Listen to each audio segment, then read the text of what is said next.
Online 18 writer Song Jiang went alone to the Thunderbolt Mountain scenic area to seek creative inspiration. He accidentally met a man with glasses who wanted to commit suicide, but in the process of rescuing him, he fell off a cliff with both of them.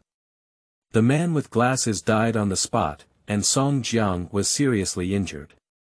There is a tiger-shaped boulder at the bottom of the cliff, which is sealed with the ancient holy beast white tiger. Song Jiang and the glasses man's blood flow on the tiger-shaped boulder, and the seal is released, releasing the holy beast white tiger. It is attached to the glasses man's body and reborn. From then on, the two embark on a magical journey of subduing demons and eliminating demons. Keywords of the novel.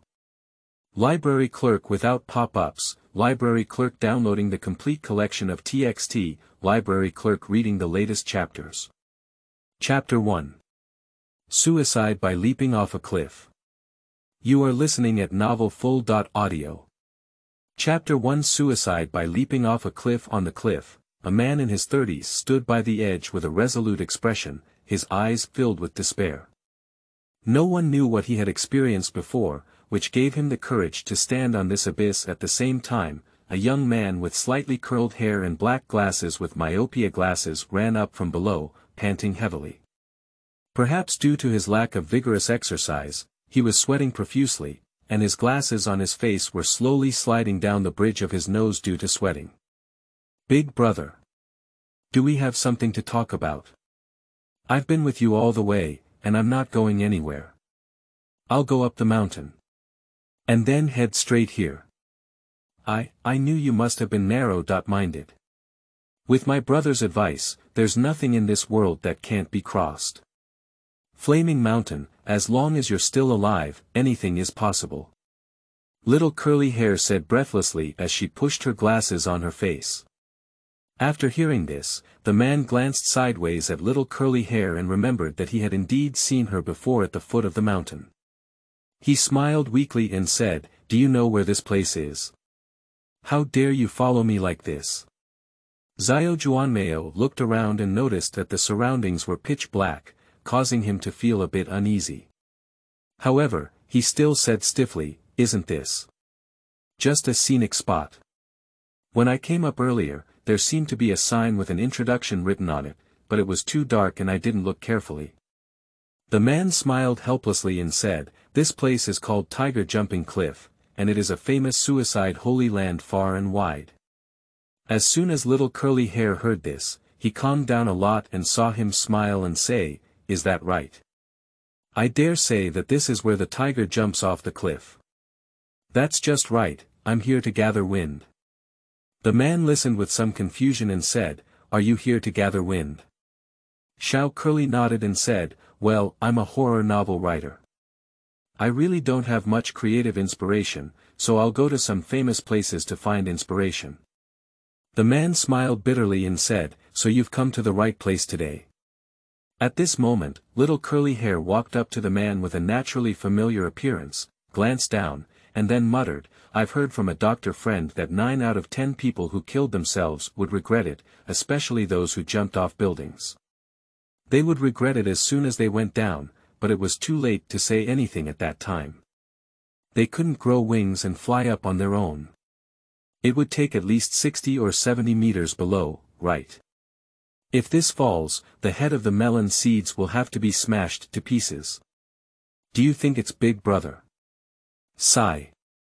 Little Curly looked at the man next to him as soon as he spoke, but unexpectedly, the other person suddenly leaned forward and was about to jump down. Out of instinct, Little Curly Hair reached out to grab the other person, but he overestimated his height and weight, and was directly led by the man to fall off the cliff. When Song Jiang woke up, he found himself already under the cliff. He looked at a large stone stained with blood next to him and suddenly had a terrifying thought. He didn't just hit it head-on, did he? At the same time, Song Jiang saw a figure lying not far from him in his spare light, with deformed limbs indicating that the other person's current state should be a corpse. Song Jiang never dreamed that he was just looking for some creative inspiration in the legendary, suicide holy land.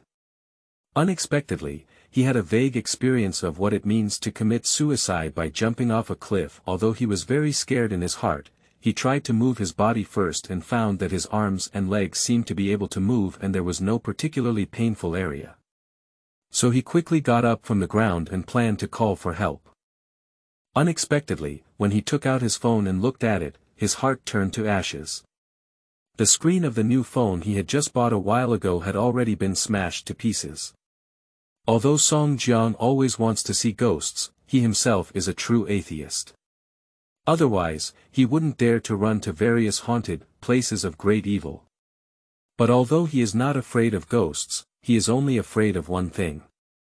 That is a human corpse. I remember one time, in search of creative inspiration, Song Jiang asked an old classmate who worked at the police station to take him to see an autopsy. Although Song Jiang had done a lot of psychological construction before going and had also seen many photos of autopsies, when he saw the forensic doctor using a surgical knife to cut open the skin of the corpse, he was still scared and stood there. In the end, he couldn't help but run outside and vomited uncontrollably. For this reason, the old classmate also mocked Song Jiang for a long time, saying that he was just a paper tiger who shouted, "Not afraid of heaven and earth," and would stop eating when he arrived at Xinjiang. Afterwards, Song Jiang also admitted that he didn't expect the difference between on-site dissection and looking at pictures to be so big. After that, he no longer clamored to go see any crime scenes. Just as Song Jiang was shouting, "Tian Tian Buing," and "Di Di Buling," he suddenly heard a sound of bones, click click click click, coming from behind. Song Jiang's whole body was instantly excited, and his hair stood on end in an instant. Thinking that the sound might be a human corpse, Song Jiang's blood was about to cool through. Although Song Jiang has tried his best to ignore that man's body is not far away, what he did not expect was that the other person seemed unwilling to be ignored all the time, and he saw that the man who had fallen into fried dough twists unexpectedly sat up on his own in the same place. After the man sat up, he first used his hand to snap his 180-degree flipped head back, then twisted his arms and legs back to their original positions. Finally, he slowly tilted his eyes toward Song Jiang, who was too scared to move and his blood was cold all over his body. Song Jiang was so scared that he couldn't even shut his mouth. He used to often run to some famous haunted holy places, and even ran into murder scenes because of it. However, it was the first time he had encountered such a thing as seeing ghosts. "When is it now?" the man asked in a low voice. After hearing this, Song Jiang opened his mouth and wanted to say something, but his eyes rolled over and he fainted a month ago. On a morning market in a suburban area, a thin-looking young man with slightly curly hair was staring intently at a pork stall in front of him. Those who didn't know would surely think that this young man had not eaten meat for a long time. The young man's name is Song Jiang, and he is an unknown horror novel writer. Because he loved horror stories from a young age, after graduating from university, Song Jiang devoted himself wholeheartedly to the creation of his beloved novels. However, it is unclear whether he lacked talent or his own bad luck. He wrote several novels without any success. End of this chapter. Chapter 2. Director Su. You are listening at novelfull.audio. Chapter 2. Director Su. This is already the first time Song Jiang has gone to the market to see the pork stall owner cutting meat, because he always wants to experience the taste of hand-cutting human flesh. Of course, Song Jiang did this not because he was a pervert with a strong taste, but simply because he wanted to find some creative inspiration. Previously, in order to find inspiration, Song Jiang would often go to some famous haunted holy places online. However, one time he secretly followed a supernatural anchor, but unexpectedly stumbled upon a murder case and ended up in the police station. Since that lesson, Song Jiang has never dared to easily go to any haunted holy places, and in the end, he has had to switch to the harmless vegetable market for humans and animals. At this moment, I saw the boss wielding a knife and unloading half of the pig, skillfully and cleanly. At first glance, he looked like a knife expert with many years of experience. Perhaps the pork stall owner was getting impatient with Song Jiang's gaze, so he looked up at him and said, "Handsome guy, do you want meat?" After hearing this, Song Jiang blushed and said with some embarrassment, "I'm not buying meat, I just want to see how you cut meat, boss." The owner of the pork stall shouted somewhat displeased, "What's good about cutting meat? If you don't buy meat, don't get in the way and delay my business." "Boss, do you think there's any difference between cutting pork and cutting human flesh?" said Song Jiang, feeling a bit awkward but hesitant. The owner of the pork stall was furious when he heard this. Unexpectedly, he was about to curse but was stopped by the lady behind him and said, "Cut your meat. There are so many crazy people these days. He wants to see him, but won't he lose a piece of your meat?" At first glance, the owner of this pork stall was like a rake ear. When his wife spoke, she immediately lost her temper and obediently continued to cut the meat. Song Jiang saw that the owner of this pork stall seemed to have a bad temper, so he had to walk away wisely. Considering that Song Jiang couldn't support himself by writing novels, and his aunt, who had watched him grow up since childhood, didn't want him to continue to waste time like this. So she tried countless ways to help him find a job. However, the job she introduced to Song Jiang was either an insurance company or a room agent, which was a painful torture for Song Jiang, who had always felt that he lacked talent. So whenever Song Jiang deliberately fails to apply for various reasons, he gets so angry that his aunt jumps and scolds, "If it weren't for the sake of your dead parents, I wouldn't bother to care about you." Song Jiang also knew that continuing like this was not a solution. Although his parents left him some savings when he passed away, he had to do something. Coupled with his aunt's soft and hard work, Song Jiang finally agreed to interview for a job that was at least slightly in line with his ideals. A librarian. In Song Jiang's view, this job is nothing more than arranging books and organizing bookshelves every day. In fact, it is a waste of his life for him, but what he did not expect was that the challenge of this job far exceeded his imagination. That morning, Song Jiang rushed over to the address provided by his aunt and found that it was a very old library. Song Jiang had only visited his late father once when he was in elementary school. If he hadn't come for an interview today, he would have thought that the library had already closed down. Pushing open the door of the library, the situation inside was similar to what Song Jiang remembered. Even more sadly, if he didn't count himself, there were hardly any guests here. The old buildings are more like built-in air conditioning, making people feel a bit chilly as soon as they enter. The decoration style inside is still stuck in the 1990s, which to some extent gives Song Jiang the illusion of traveling back to the past. After entering, Song Jiang stood in front of the service desk for a while, but no staff members came out. So he shouted inside, "Hello, is there anyone here?" In the empty hall, apart from his own voice, no one came out to respond to him. Song Jiang looked at the slightly dim environment around him, as if he had walked into an old faded photo, and suddenly felt a little scared in his heart. Unexpectedly, at this moment, a cough suddenly came from an office not far away, and then a voice that sounded like a leaking bellow said, "Is that Song Jiang who's here for the interview? Come in." Upon hearing this, Song Jiang glanced at the slightly chipped dark red wooden door, but did not see any light shining through the crack, as if there were two worlds inside and outside the door. I don't know why, but Song Jiang, who has always been brave, suddenly felt a bit afraid to go in. Everyone has come, and if he doesn't go in, he will inevitably have to listen to his aunt's endless nagging in the future, so he had to grit his teeth and walk over. Arriving at the office entrance, Song Jiang was about to knock on the door when he saw the old wooden door creaking open by himself. He looked inside and saw a desk in the room, with an old man with grayish hair sitting inside, smiling and looking at him. "Hello. My name is Song Jiang," Song Jiang said awkwardly as he walked in. The old man pushed the thick lenses on the bridge of his nose, carefully looked up and down at the young man in front of him, and then said with a smile, "Song Jiang, right. I'm the director here, Mr. Su. You can call me Uncle Su from now on." Upon hearing this, Song Jiang quickly said politely, "Hello Uncle Su." After listening to this, Lao Su was very satisfied and said, Not bad, he is a polite newcomer. But there are some things I need to explain to you in advance. Our salary here is not high, but relatively speaking, it is relatively idle. I heard your aunt say you are a novelist, and this is very suitable for you to do writing.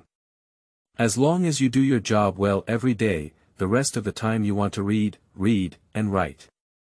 Upon hearing this, Song Jiang curiously asked, Uncle Su, when I came in just now, I saw that there were no guests in the restaurant. So, what do we usually make a profit from? Director Su smiled and said, we have a membership system here, and only guests who have obtained a study permit can come in to read and borrow books. You will gradually find out in the future. Let's go, I'll take you around now. Director Su first familiarized Song Jiang with the environment in the library and introduced the scope of the work area. To be honest, Song Jiang looked at the old books on the bookshelf that were published in an unknown year and month, and couldn't tell at all that anyone would come here to apply for a card to read. Uncle Su, are there any other employees here besides us? Song Jiang asked tentatively. End of this chapter.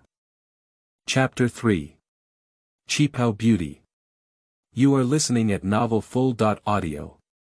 Chapter 3 Qipao Beauty. Unexpectedly, Director Su smiled and shook his head, saying, do you think the traffic here can still afford to support a third employee? It's just the two of us. How should we take a vacation in the future? We don't even have a colleague on shift, Song Jiang said somewhat surprised. As soon as Lao Su heard this, he patted Song Jiang's shoulder and said, you can rest assured. If you have anything to do and want to take a leave of absence, just let me know in advance. There are only the two of us here. Of course, if you have something to do, I will take over for you. If I have something to do, you can take over for me. After introducing Song Jiang to the basic situation of the library, Director Su asked him to familiarize himself with the environment before turning around and returning to the office. At this moment, Song Jiang looked at the old library in front of him, which was full of decay, and for a moment he didn't know what to do. So, Song Jiang started working in this old and dilapidated library in a daze. In theory, this job was indeed very suitable for him. After starting work every day, he only needs to clean the library's hygiene briefly, and then arrange the books that were messed up by the guests neatly. The remaining time is basically nothing for some unknown reason. Every day when Song Jiang walked into the library, he felt strange and uncomfortable all over, so he couldn't calm down to write. Another thing that made him feel a bit strange was that he had been working day shifts for several days without even encountering a single guest.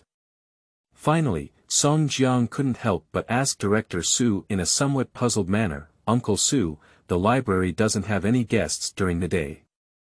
If this continues, will we both be unemployed? Unexpectedly, Lao Su smiled and shook his head, saying, how could it be? You don't even think about it. If there are really no customers, who messed up the books you collect every morning? Our customers are very busy during the day. They only have time to come and read books at night. You will know when we change shifts next week.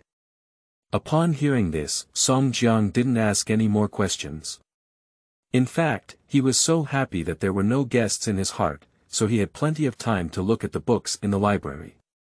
Speaking of these collections of books, Song Jiang was really grateful that he had come to the right place, because he picked up any books here that were already older than him, and some were actually miscellaneous books published 7 or 80 years ago. There were many strange and absurd stories inside, which made him addicted to reading. That night, it was finally Song Jiang's first night shift in his life. At first, the library was as usual, with no sign of any guests.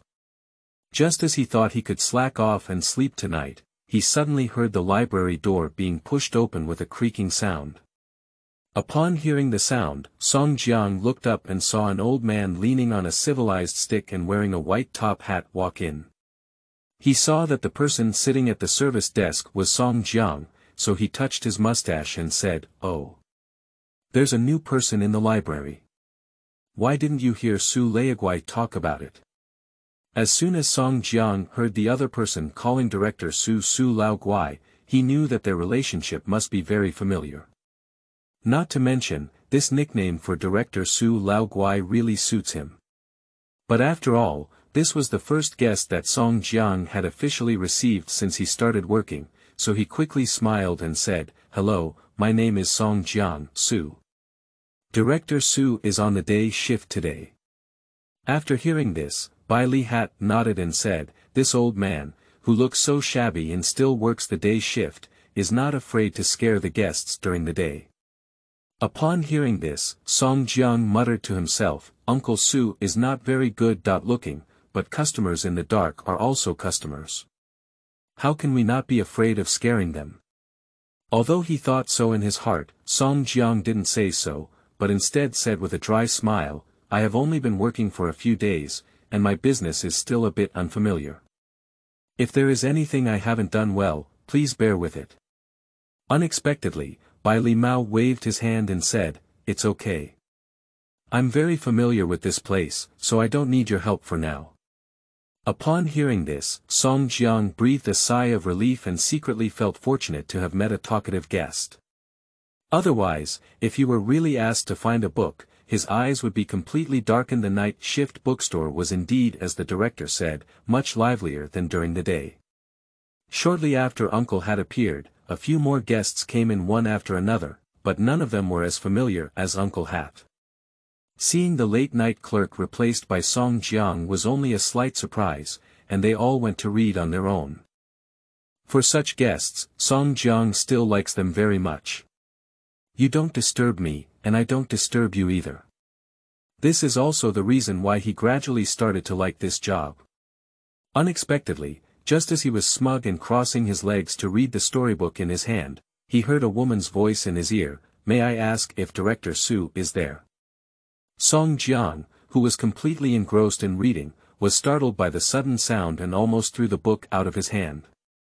So he instinctively looked up and saw a graceful woman wearing an old-fashioned Qipao standing in front of the registration desk. In theory, the door of the bookstore is old and heavy.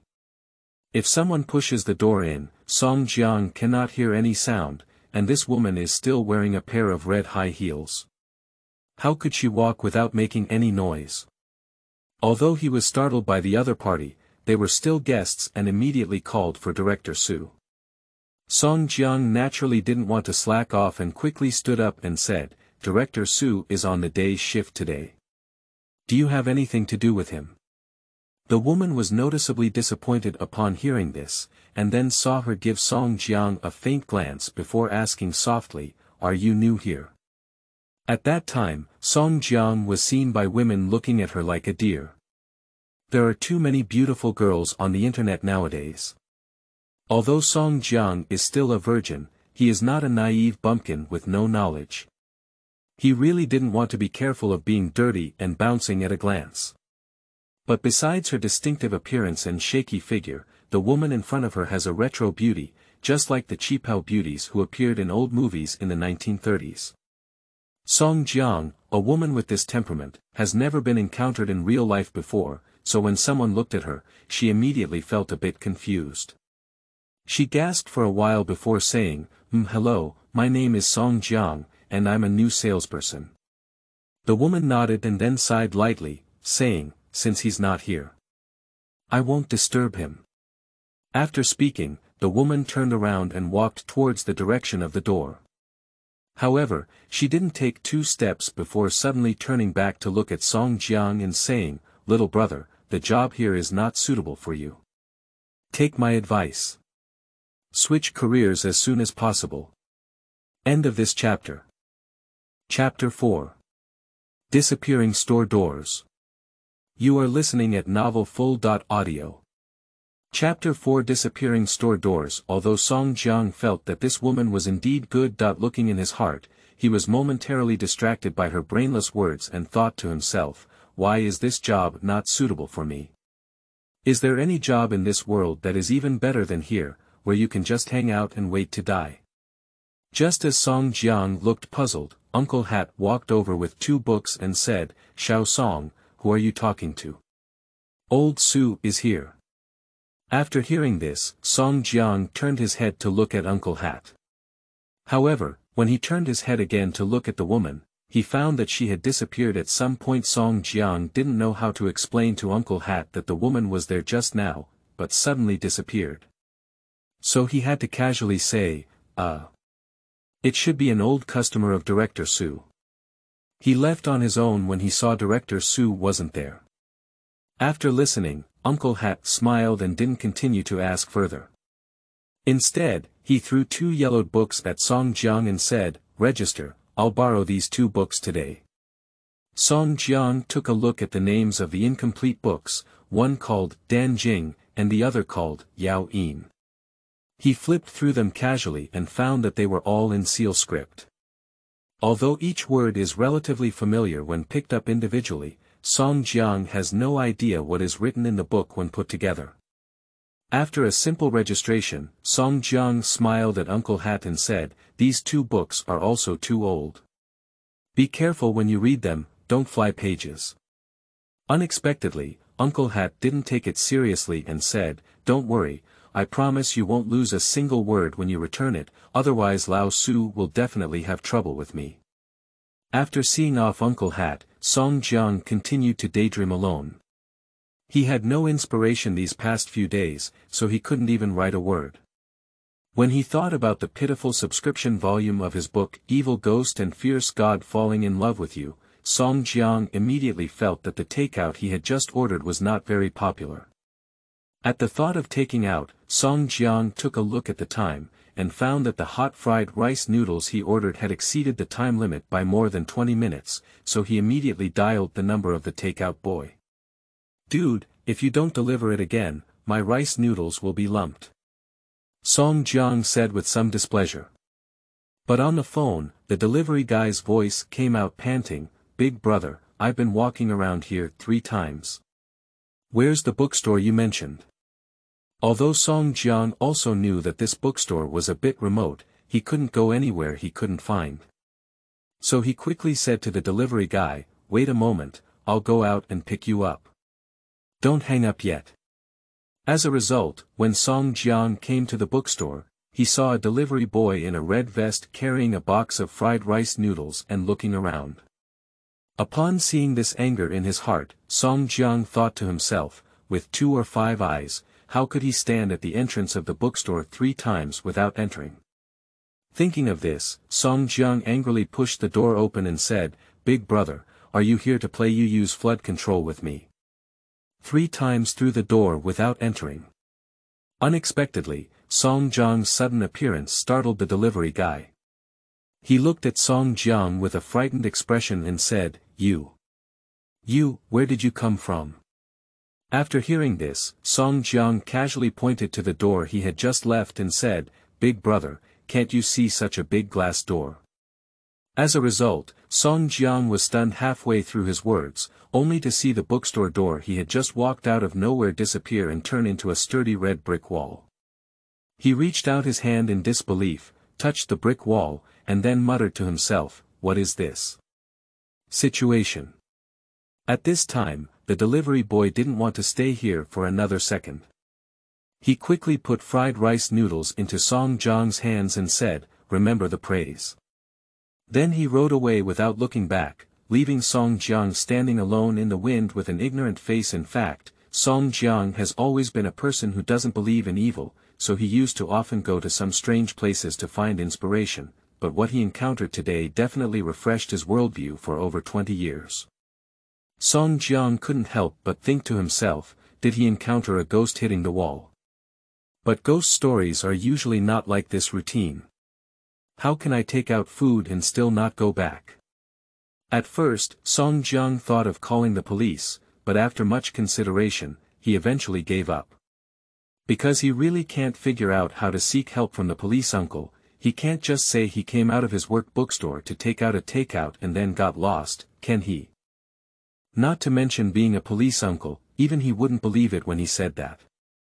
Helpless, Song Jiang could only search back and forth along the red brick wall with an inexplicable expression on his face, muttering incessantly, "Where's the door? Where's the bookstore?" Finally, Song Jiang was too tired to walk, so he sat down on the roadside and ate the bowl of hot fried rice noodles in the cold wind. I don't know whether it was rice noodles that were too hot or whether he felt that his situation was too miserable at that time. The bowl of rice noodles really made Song Jiang cry. Until a familiar voice came over his head, "Xiao Song. Why are you sitting on the roadside?" Upon hearing this, Song Jiang looked up and said with tears in his eyes, "Uncle Su, I finally saw my family. I came out to take out a takeout, but I couldn't find it no matter how hard I tried." Song Jiang originally wanted to tell Director Su how he got lost, but when he turned back to look at the red brick wall again, he found that the dull, old and dilapidated bookstore was right behind him. Song Jiang may have been stimulated a bit too much, to the point where he opened his mouth for a while and couldn't say a word. Director Su was not surprised at all when he saw Song Jiang's condition. Instead, he smiled and patted his shoulder, saying, "Let's go, let's talk about it first." At this moment, Song Jiang realized that the sky outside had already brightened. When he walked into the bookstore again, Song Jiang looked puzzled. Even though the bookstore door was right in front of him, why couldn't he find it? And now, thinking about it, not only can't I find it myself, but even the delivery guy from before has gone through the store 3 times without seeing him. Director Su saw that Song Jiang was confused, so he smiled and said to him, "Xiao Song, remember not to casually leave the store when on night shift. If you're hungry, go to my office to find instant noodles to eat." Upon hearing this, Song Jiang looked frightened and said, "Uncle Su, even if I leave my job without permission, shouldn't I find the door to the bookstore?" Director Su couldn't let go of Song Jiang's feelings, so he had to say to him mysteriously, "Just remember not to go out at night, and today's situation won't happen again. As for why, you will naturally know in the future."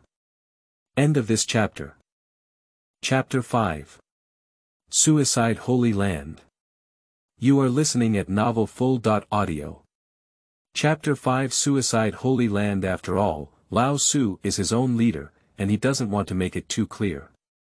Song Jiang doesn't want to continue questioning, but he always believes that the bookstore cannot disappear and appear out of thin air.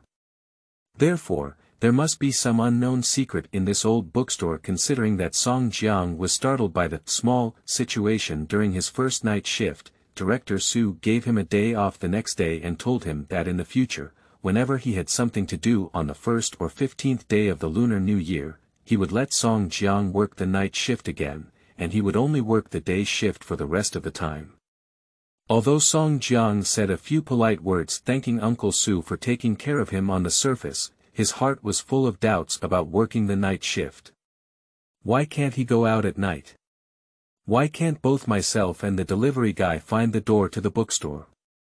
Why is Lao Su only busy on the 1st and 15th days of junior high school?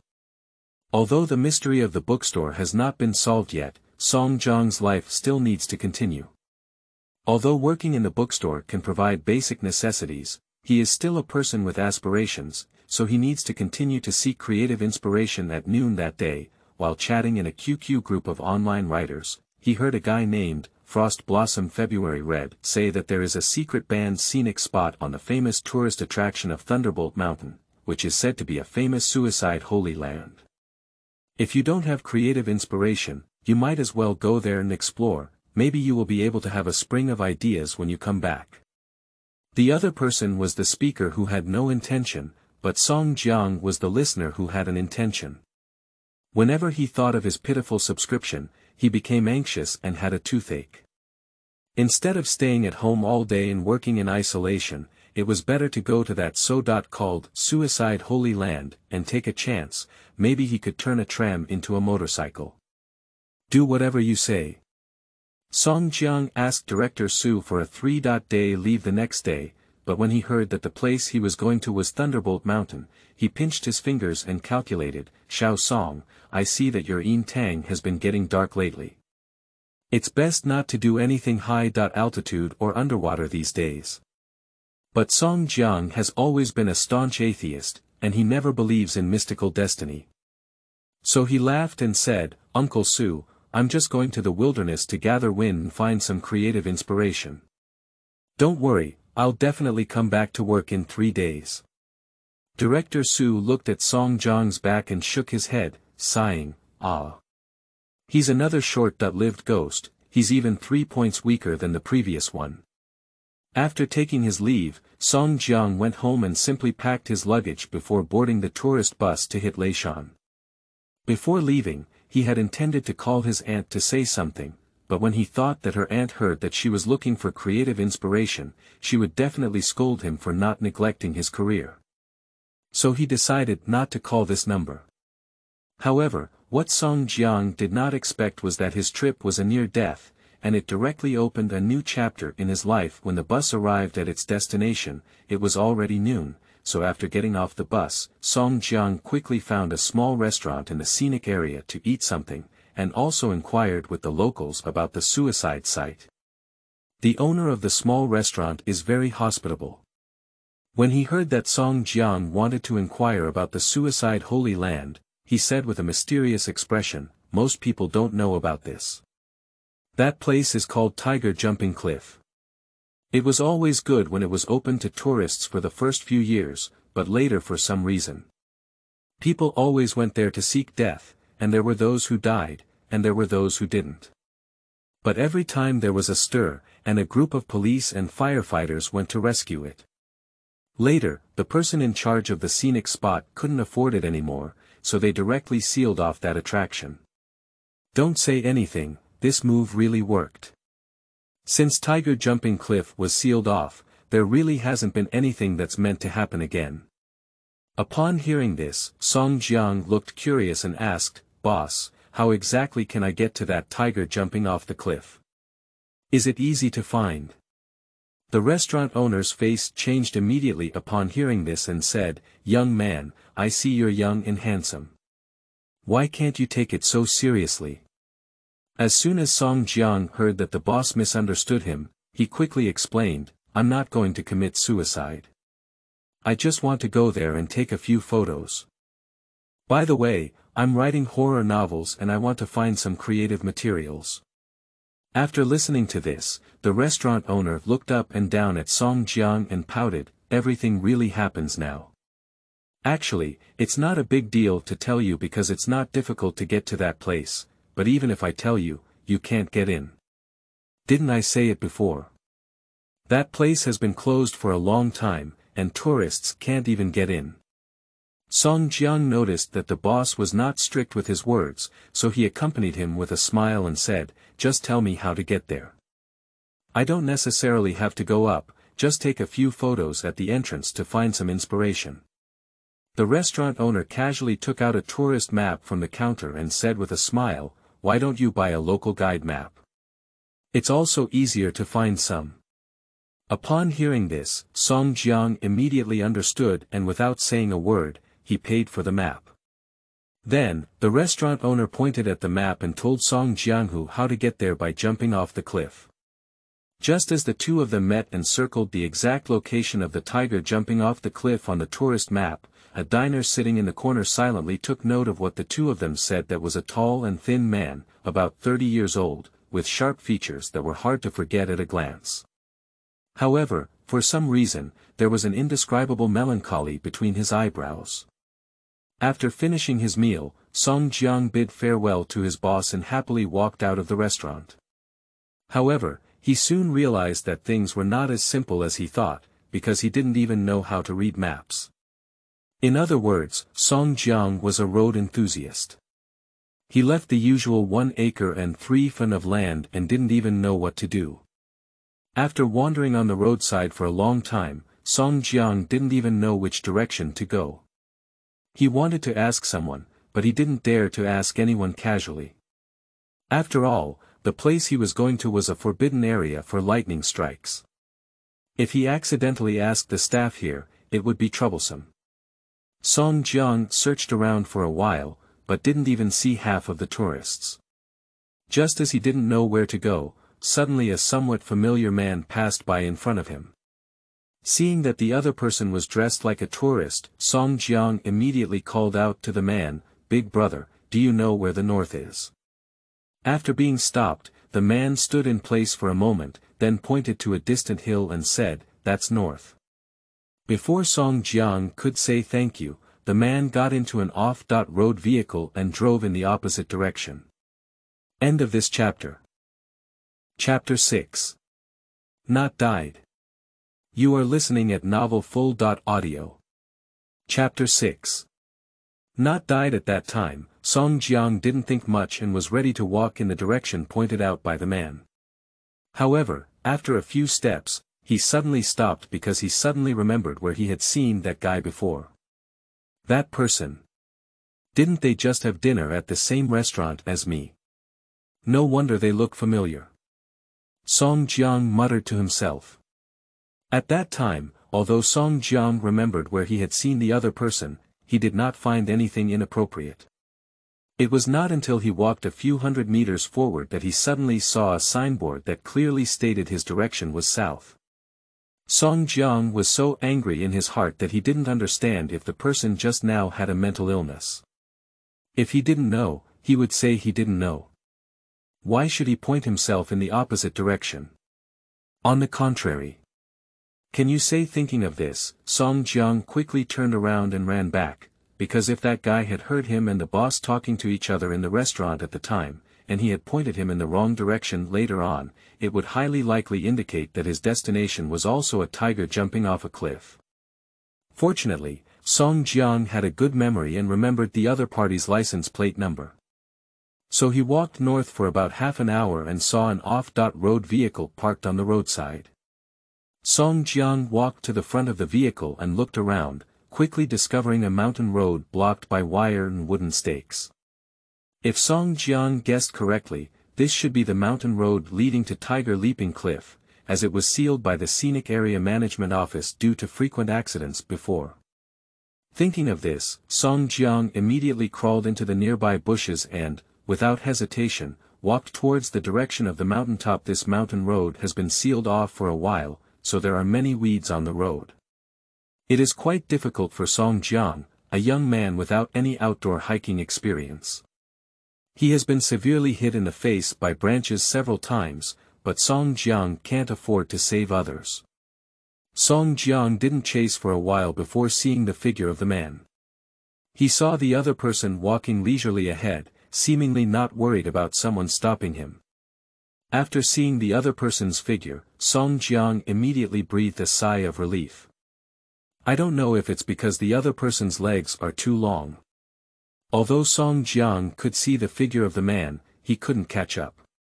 He was so tired that he was sweating all over and panting heavily.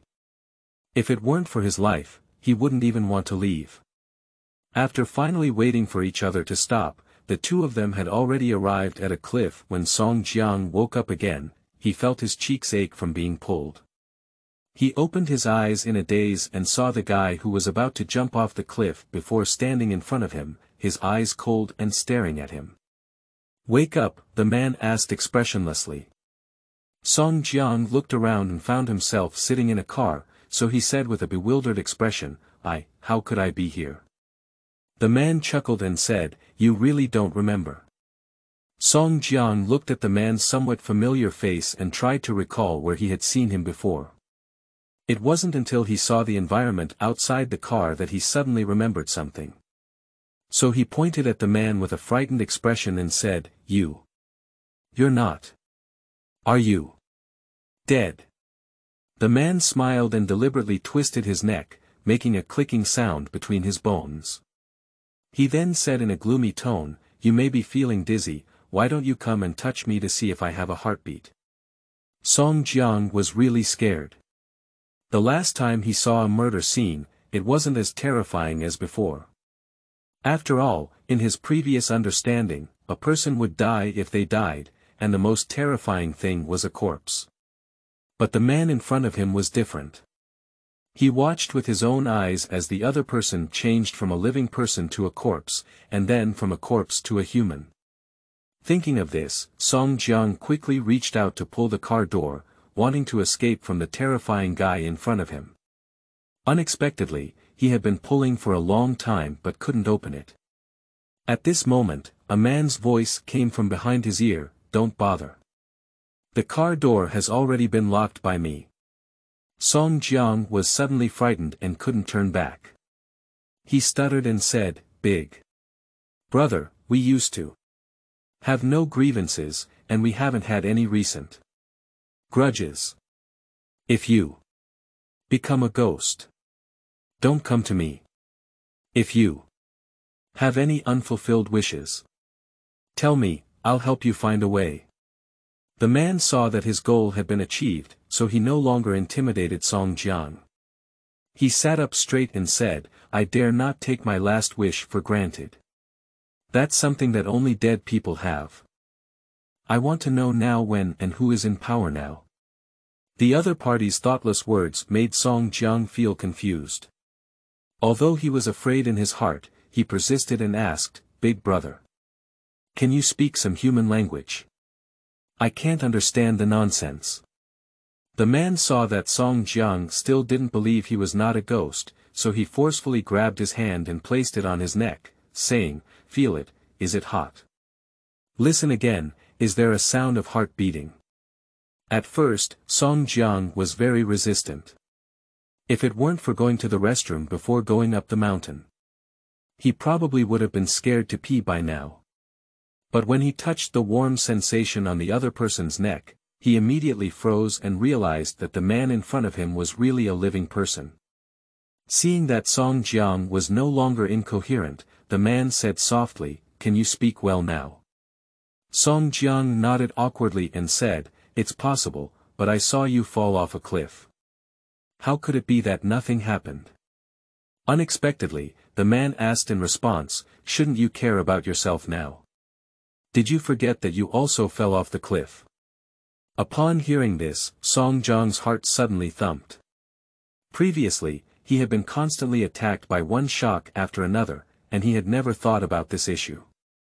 It wasn't until he was pointed out by the other party that he remembered falling off a cliff. If the other party were dead, what would he be?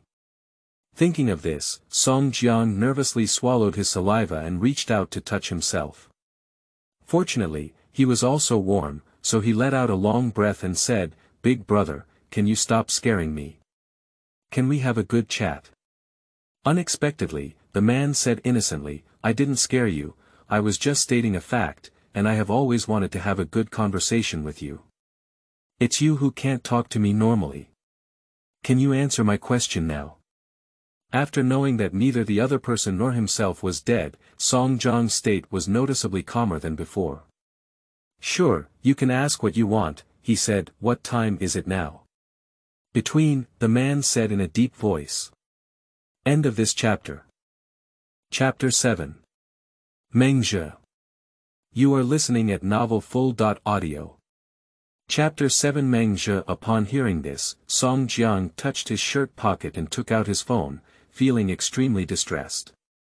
The screen of his newly purchased phone shattered. He tried to turn on the power and barely managed to make do with it, but this also indirectly proved that what he had experienced before was not an illusion. He really fell off a tiger cliff.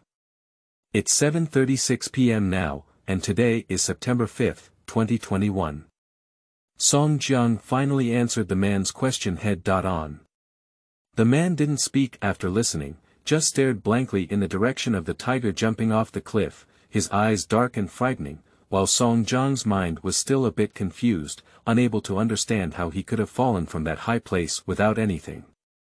And what made him even more puzzled was that the man in front of him couldn't even think of wanting to die before, but now he seems to have changed his personality, and his aura has completely changed. After a while, Song Jiang couldn't hold back any longer and asked tentatively, "Big brother, before you. Did you know me before? Who am I now? What is my name?" The man asked in advance. Upon hearing this, Song Jiang quickly shook his head and explained, "I don't know you, I don't know you.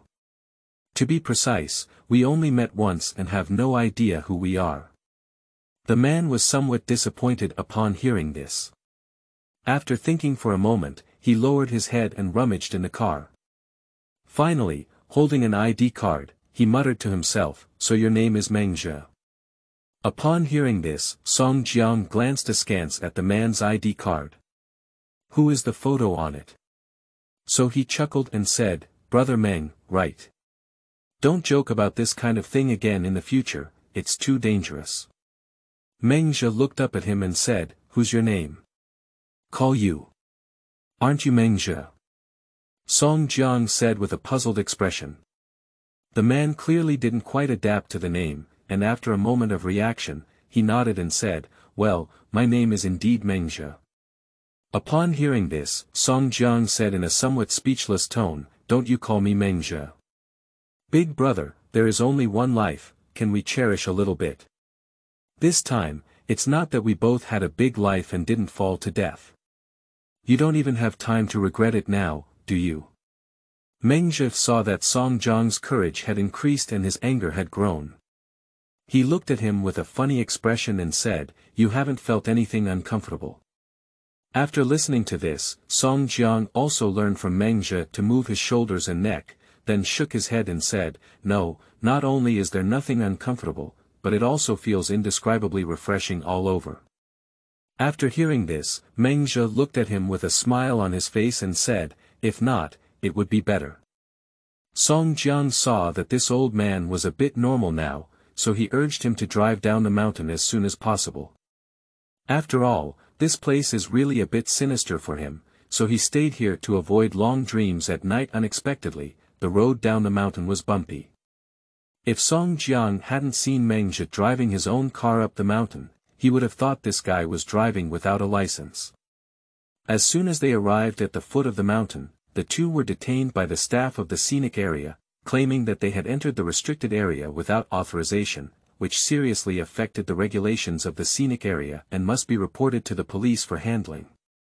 Finally, Song Jiang nodded and bowed in explanation for a long time, before they finally believed that the two of them had not committed suicide by jumping off a tiger cliff together. After leaving the scenic area management office, Song Jiang said angrily, If you commit suicide, why do you have to come to such an eye-catching place? If you really have an accident, how much manpower and inability will it waste to come to you? There are many ways to save trouble and not trouble people if you want to die. Why did you come here from afar? Song Jiang saw that he had been talking a lot, but Meng Zhe remained silent. Song Jiang was afraid that if he spoke too much, the other party would seek death and life again, so he changed his tone and began to persuade Meng Zhe. Tell me about you. You look so handsome, and from the car you drive, I know you have good financial conditions. What else do you think you're not satisfied with? Do you insist on reporting to the Prince of Yen in advance? Do you know how many people don't even have a chance to live, but you insist on dying? Song Jiang originally advised Meng Zhe, but the more he said it, the more angry he became. Meng Zhe coldly looked at Song Jiang and danced with great reason, thinking to himself, Why is this foolish boy talking so much? If it weren't for him being the first human he encountered after waking up, he would have been given a forbidden curse to shut up. Perhaps he noticed that Meng Zhe's gaze at him was a bit unfriendly, but Song Jiang stopped speaking in time and said cautiously, Meng, you've reached a place where you can get a taxi. I won't disturb you anymore. You can leave me on the roadside and I'll take the tourist bus down the mountain myself. Unexpectedly, Meng Zhe shook his head and said, You can't leave yet. Why? Song Jiang said with a bitter face. Because he was afraid of scaring a human he encountered after waking up. Meng Zhe thought for a moment and asked, Why did I fall off a cliff with you? Upon hearing this, Song Jiang immediately looked speechless and said, Big brother, you wanted to commit suicide, okay. I was brought down by you to save you. But Meng Zhe's eyes questioned, Who can prove it? What if you want to commit suicide and implicate me? Song Jiang has seen someone unreasonable before, but he has never seen someone so unreasonable before. What else is there to prove this? Aren't you proving it yourself? Don't tell me you've broken your mind, you don't remember anything. I didn't expect this sentence to remind Meng Zhe, but he suddenly stepped down and said, I just broke my mind and don't remember anything, so you have to take responsibility for me. After hearing this, Song Jiang pointed at the other person and said, "You," for a while, but was so angry that he couldn't say a word. Seeing that Song Jiang was very angry with him, Meng Zhe smiled and said, "Don't worry, all you need to do is help me retrieve my previous memories. You also said that I look like a wealthy person, so I definitely won't be trying to blackmail your money." Upon hearing this, Song Jiang also felt that the other person's words made sense, so he breathed a sigh of relief. However, as soon as he thought of helping the other person regain their lost memories, he became somewhat worried and said, "Big brother, I didn't know you before. Where can I help you regain your memories? I don't care. Anyway, if you don't help me retrieve my memories for a day, you have to take care of my daily life," Meng Zhe said shamelessly. After hearing this, Song Jiang let out a long sigh and then looked at the things inside the car obediently, saying, "The car is half a man's home. There must be some information about you here. First, show me your ID card." After hearing this, Meng Zhe casually threw his wallet at Song Jiang and said, "All the documents are here, you can find them yourself." End of this chapter. Chapter 8. Beauty stopping the car. You are listening at novelfull.audio. Chapter 8. Beauty stopping the car. Song Jiang took the wallet and glanced at it. It turned out to be an Hermes wallet, indeed a wealthy person. Later, he dug out items such as his ID card, driver's license, and bank card in his wallet according to the address displayed on Meng Zhe's ID card. His family lives at number 1107, Building B, Shijinghao City, Baidu. Song Jiang has long heard of that house, which costs at least 100,000 yuan per square meter. It seems that Meng Zhe is definitely a wealthy person. After sighing in his heart for a while, money is really good, Song Jiang smiled and said to Meng Zhe, "Brother, you see, this is your home address. Don't you just go back and finish it yourself?" But Meng Zhe didn't eat his tricks at all and said coldly, "I only know you in my memory now. I don't even know the way home. What if I get lost?" "Can you turn on the navigation?" replied with a smile. Meng Zhe asked with a sincere expression, "What is navigation?" Song Jiang suddenly looked speechless. It was hard for him to imagine that these words came from a man in his 30s. He still couldn't figure out why he had inadvertently offended this played god. Although there are free luxury cars available now, Song Jiang couldn't be happy because Meng Zhe's driving skills are hard to describe. If it weren't for the late hour, there would have been no tourist buses left. Song Jiang said he had to spend money to take a bus back. "Brother, don't you have a driver's license? How can you drive your car like this?" Song Jiang couldn't help complaining about it. Meng Zhe couldn't help but confidently said, "I've lost my memory, haven't I?" Song Jiang is not a fool. Since he has amnesia, he should not even know how to drive, right? The other party is clearly pretending to be a pig eating a tiger. But he couldn't figure out what kind of route Meng Zhe was for a moment, so he thought to go back to the city first no matter what. So he chuckled and said, "Then you drive slowly. I don't want to jump off a cliff and not die in another car accident." After hearing this, Meng Zhe glanced sideways at Song Jiang and said in a low tone, "Don't you know that there are some things you can't say randomly? What if you hit the nail on the head of this wilderness?" For some reason, Song Jiang's gaze at Meng Zhe instantly reminded him of the scene where he straightened his head.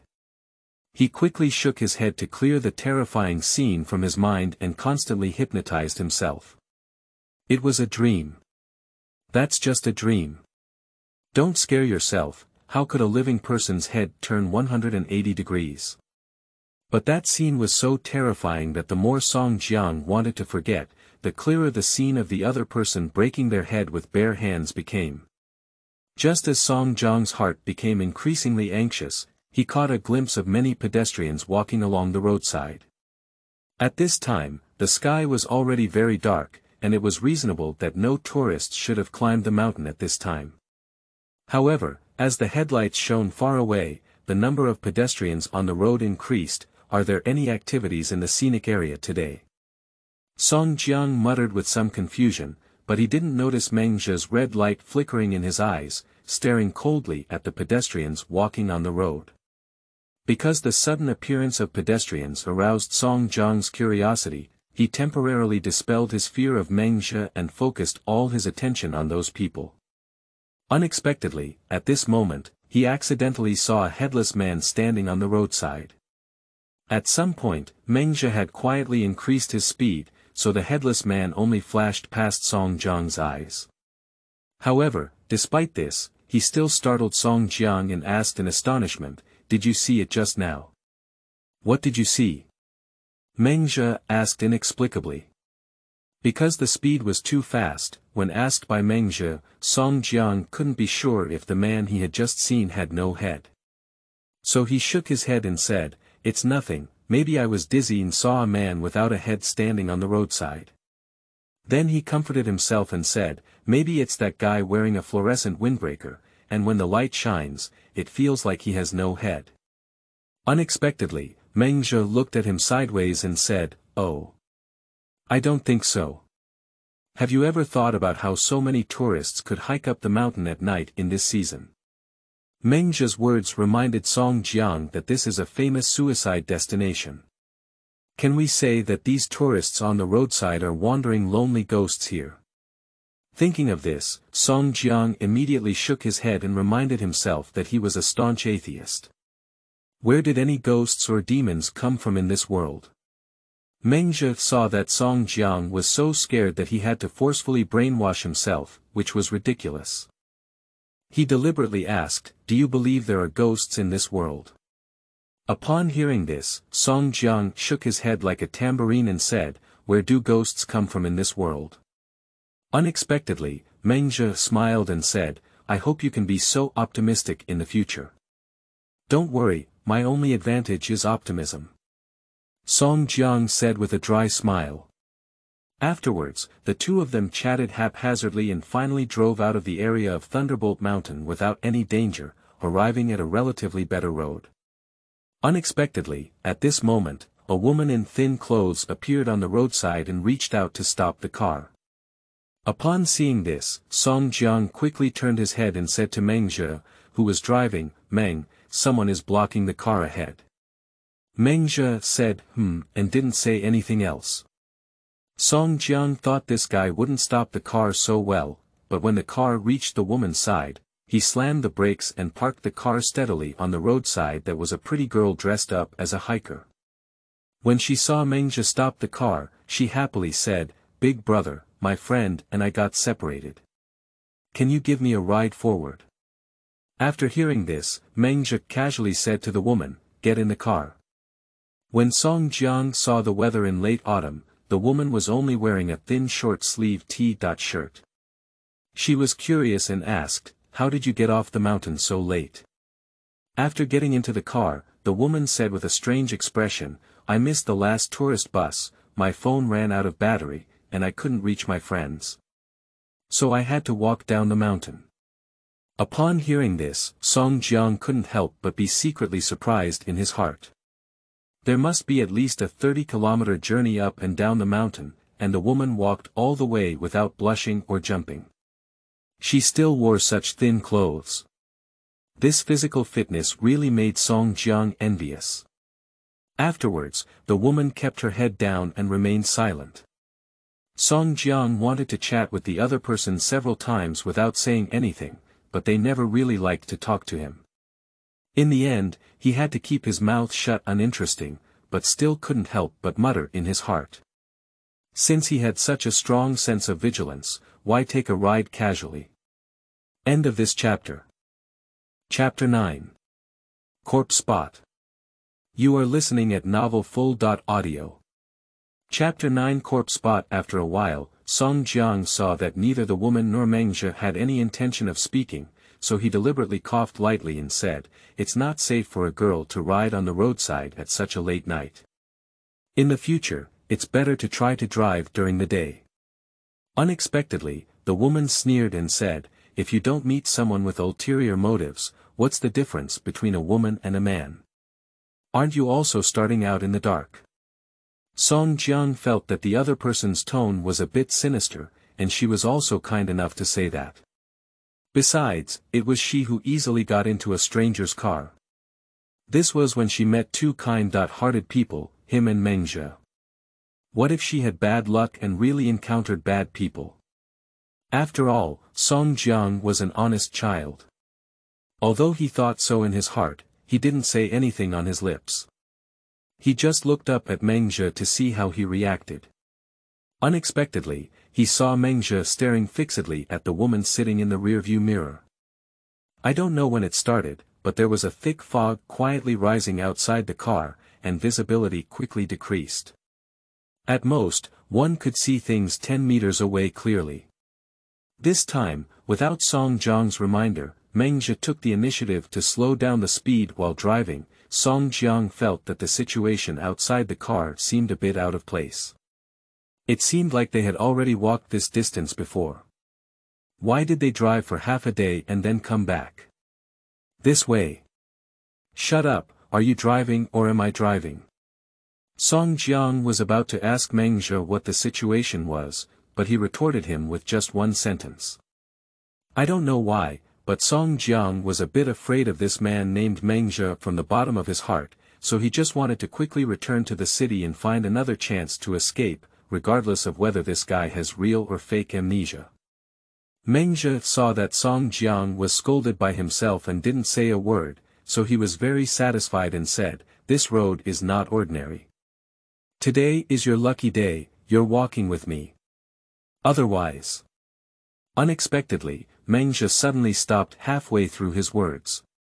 He first looked at the situation on both sides of the car, and then applied the brake to stop the car directly in the middle of the road.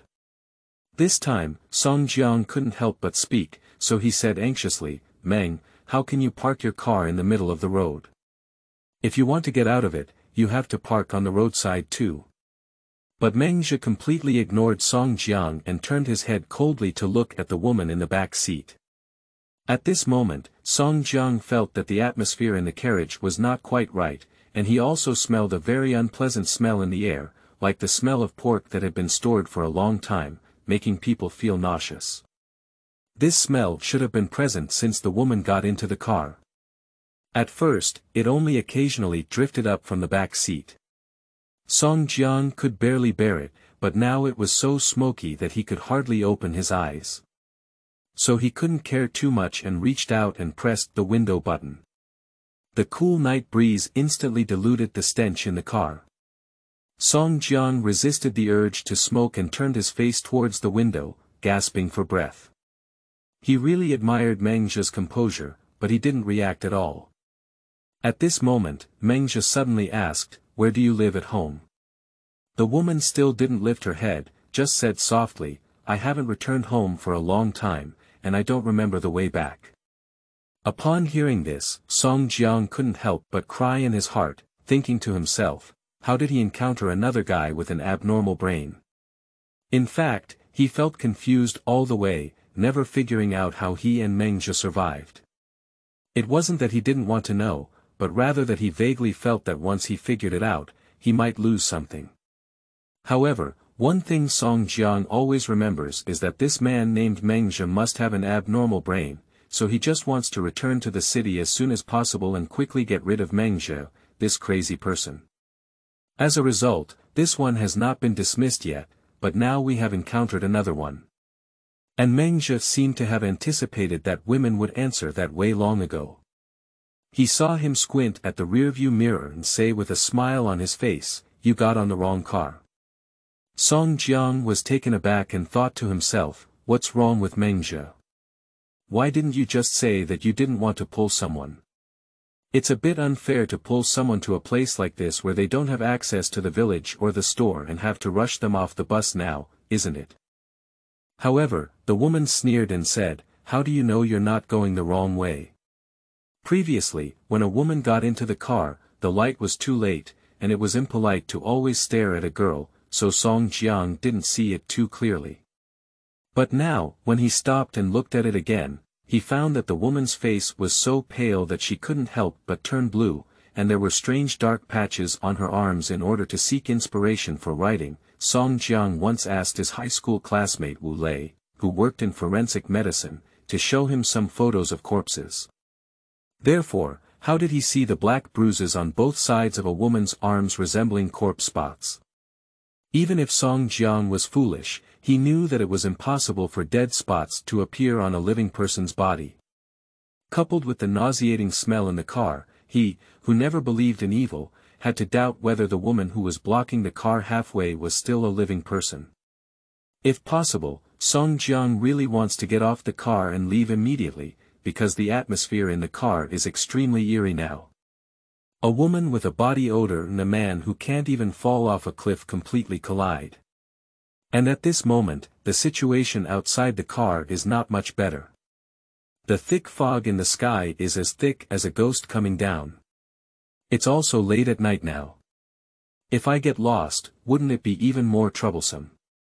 So, this poor pond fish, Song Jiang, is either leaving or staying. Song Jiang was afraid that these two goods would fight against each other and prevent him from going home, so he had the intention to speak out and make peace. Two of you, why don't we hurry up and go back to the city first? Then we'll just go back to the bridge and find our mothers at each house, isn't it good? But things were not as simple as Song Jiang thought, because he overlooked a problem, which was that Meng Zhe stopped because they were trapped in the dense fog in front of them, always circling around in one place. At this moment, Meng Zhe said coldly, "This beast's desire to become human is really wishful thinking, and it's also a bit unlucky for you to meet me today." Although Song Jiang heard these words with a cloud and mist, the woman sitting behind her trembled all over, as if she had been pricked in place. After a long time, the woman slowly lifted her head and gave Song Jiang a faint glance, as if she understood something. End of this chapter. Chapter 10. Fat Sheep. You are listening at novelfull.audio. Chapter 10. Fat Sheep. I heard the woman's earnest tone say to Meng Zhe, so I met my Taoist friend. Normally, this skin bag was what you wanted first, and I shouldn't have taken away someone's love. But I see that my Taoist friend's current condition is still good, and my skin bag is really rotten and can't last for a few days. Why don't I give this one to me today and help you find a better one another day? Meng Zhe let out a long sigh after hearing this, then moved his shoulder and said, "How dare you call yourself a Taoist friend with me here after just 100 years of Taoism? You are such a foolish and ridiculous bastard." The other person immediately wanted to get off the car without saying a word, but unexpectedly heard a click, and the car door was locked directly by Meng Zhe. The woman looked frightened and said, "Who the hell are you?" "Everyone, the well water doesn't catch the river water. If it's okay, I'll give you this fat sheep." But Meng Zhe didn't eat her tricks at all and said coldly, "You don't deserve to know my name. As for the fat sheep you're talking about, it's already in my bag. How can you let it be?" Song Jiang listened for a while and thought to himself, where did this fat sheep come from in the car? He looked around and suddenly understood that the fat sheep they were talking about was actually himself. So he immediately stuttered and said, "Two of you. Big brother and big sister, I think you might have made a mistake. I'm not a wealthy second generation who runs away from home.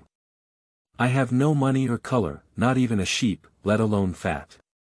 But at this moment, the woman didn't even care about what Song Jiang said and only wanted to leave here early. So she almost begged Meng Zhe, "I have no eyes for this matter today. You have a lot, so let me go." After hearing this, Meng Zhe looked coldly at the thick fog outside the car and said, "Even this tiny Taoist act dares to harm people's lives. It seems that the world has long been dominated by demons." The woman quickly explained, "I didn't kill this person, I just. It's a pity to throw away this good leather bag, that's why I borrowed it to use." "Borrowed for use? Didn't you just have an idea for me, this fat sheep? If you got into an ordinary person's car tonight, wouldn't there be another unjust ghost under the broken bridge ahead?"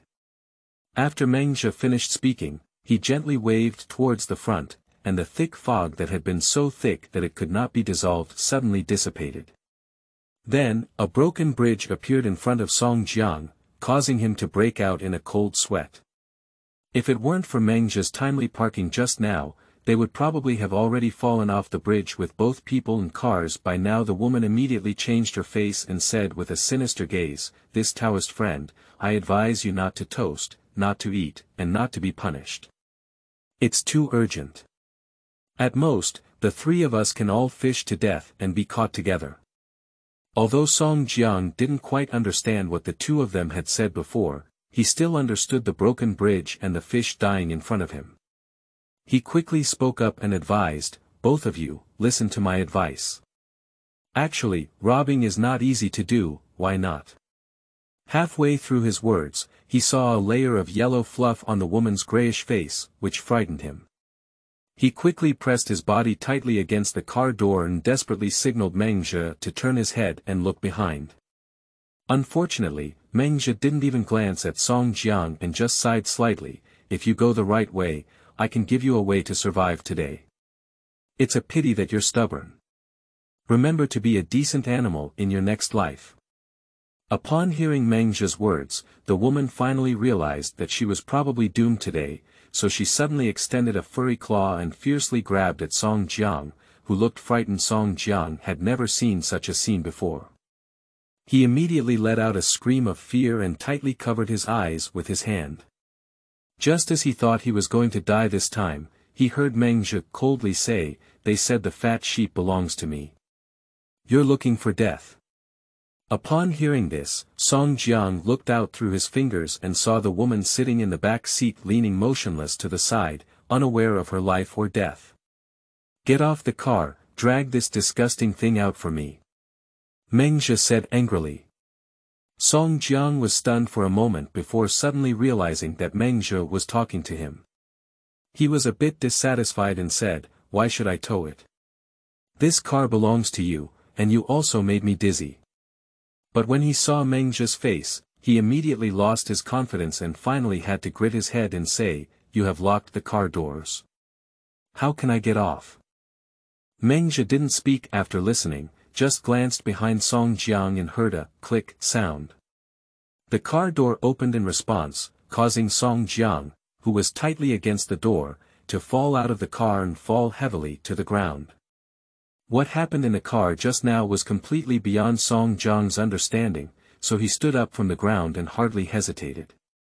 He turned around and ran. At that time, his only thought was to leave here as soon as possible and leave that terrifying guy named Meng Zhe. Unexpectedly, he had only taken a few steps when he felt a pain in his calf. Immediately after, he had a close contact with the ground.